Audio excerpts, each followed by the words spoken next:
Chapter 12 Prairie Lotus. Sometimes it seemed to her that white people were obsessed with her eyes. She couldn't even begin to count the number of times something like this had happened.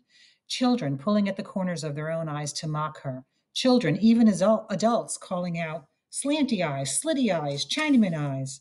Then there were those, like Dolly, perhaps not meaning to be unkind, but still unthinking.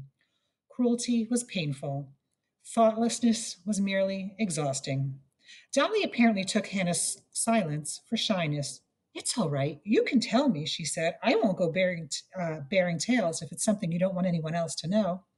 She gave Hannah a reassuring pat on the arm. If she thought it would help her get in with the other girls, she'd tell them quicker than I could snap my finger. You said yourself I'm good at spelling. Dolly frowned, clearly puzzled by the change of topic. I did, but to get good at spelling, I study the speller. Yes, of course, but I still don't. Dolly was quiet for a moment, then turned to stare at Hannah. Hannah kept her face still. She knew that Dolly was examining her expression, trying to determine if what she had said was in any way spiteful. So that means, Dolly spoke slowly, that you can see perfectly well. You can see all the words in that speller. Her mood shifted yet again with another giggle. Well, you have to admit it's a natural question, and your eyes being shaped like that, smaller and all. Hannah could almost hear her patience fraying. Actually, it's really not logical when you think about it. Ned has big eyes, right? Bigger than Albert's, but no one would ask Albert if he sees worse than Ned. Dolly blinked in obvious confusion. Then, yes, Ned's eyes are nice, aren't they? Don't you think he's handsomest of all the boys? But I think Sam will be the most fun to step out with. And with that, she was off, blabbering about the boys. Hannah allowed herself a moment of grim satisfaction. She had managed to say what she wanted to say.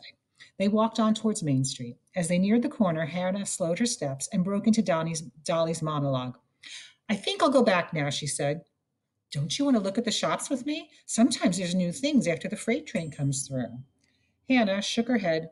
No, thank you. As she turned away, a wagon careened around the corner so fast and wildly that both the girls had to leap out of the way. It rattled and banged to stop just beyond them. The man who jumped down from the seat had a red face, a grizzled beard beneath a worn straw hat. He glared at Dolly. Get in, he said. His words were terse with fury. Dolly glanced at Hannah and shrugged, but Hannah saw a look of alarm in her eyes. The man reached out, grabbed Dolly by the arm, and practically dragged her into the wagon. Pa, you're hurting me, Dolly cried out. You think that hurts? He shouted. Wait till I get you home. You're lucky I didn't find you out on Main Street. You could have disgraced us in front of the whole town. Hannah stood paralyzed. He thinks being seen with me is a disgrace. She wished she could disappear, simply vanish like a puff of smoke. She tried to think of Mamma. What would she do? What would she say? But humiliation had emptied her mind. As Dolly's father stared up at the horse, he leaned over the side of the wagon seat and spat, not at Hannah, but unmistakably towards her. She saw a blob of spit hit the ground.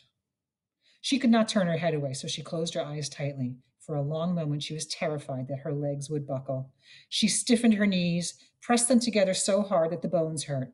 Too much. She had thought she was getting through the days as she needed to, but today had been too much. First, all those families keeping their children out of school. Then Dolly's brainless question about her eyes, and now this vicious contempt. She forced her eyes open, unlocked her knees, and began moving.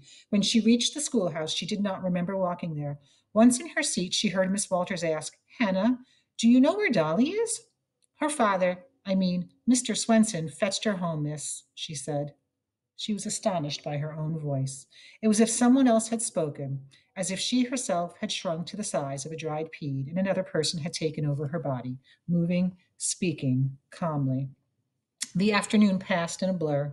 When she was finally back at the house, she hurried up the stairs to her half of the attic, threw herself on her bed. She had thought she was going to burst into tears and was surprised when her eyes remained dry. She pulled the sheet up over her head, curled up on her side.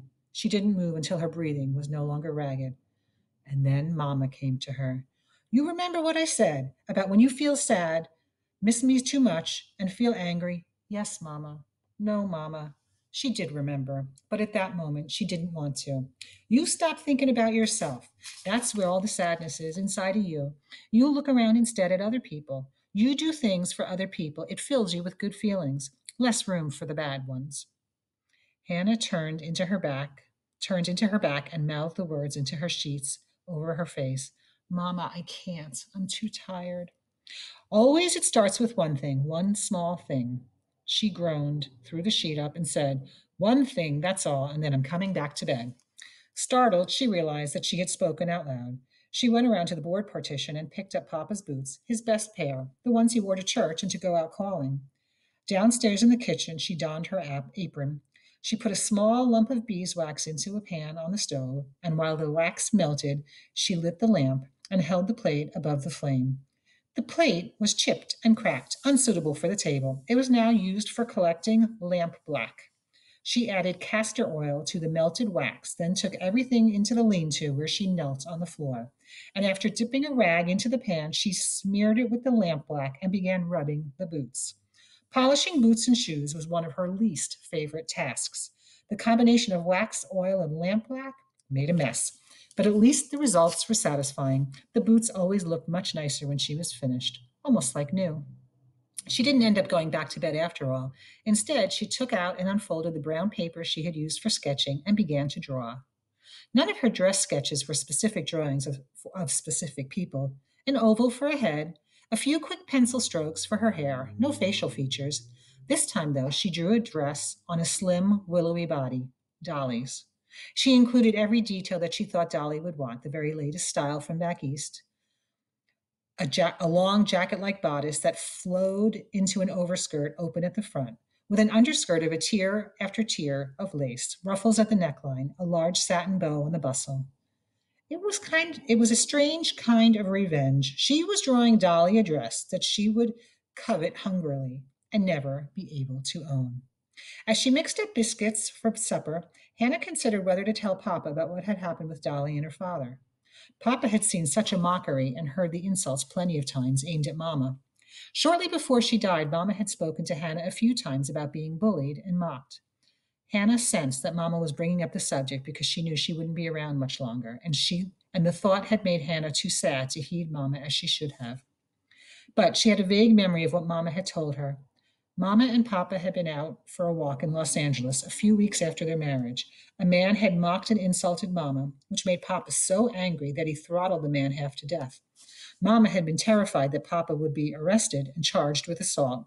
So Hannah had perceived that whenever possible, she needed to shield Papa from knowing about such episodes. But it was complicated. Your Papa, Mama said. He is a good man. He has a good heart. Most white men, they think that Chinese women are only for fun. They would never want to marry a Chinese woman.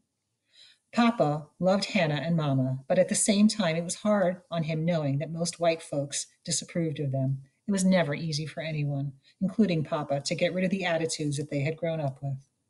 From those conversations, Hannah understood that it was better to simply avoid the subject around Papa.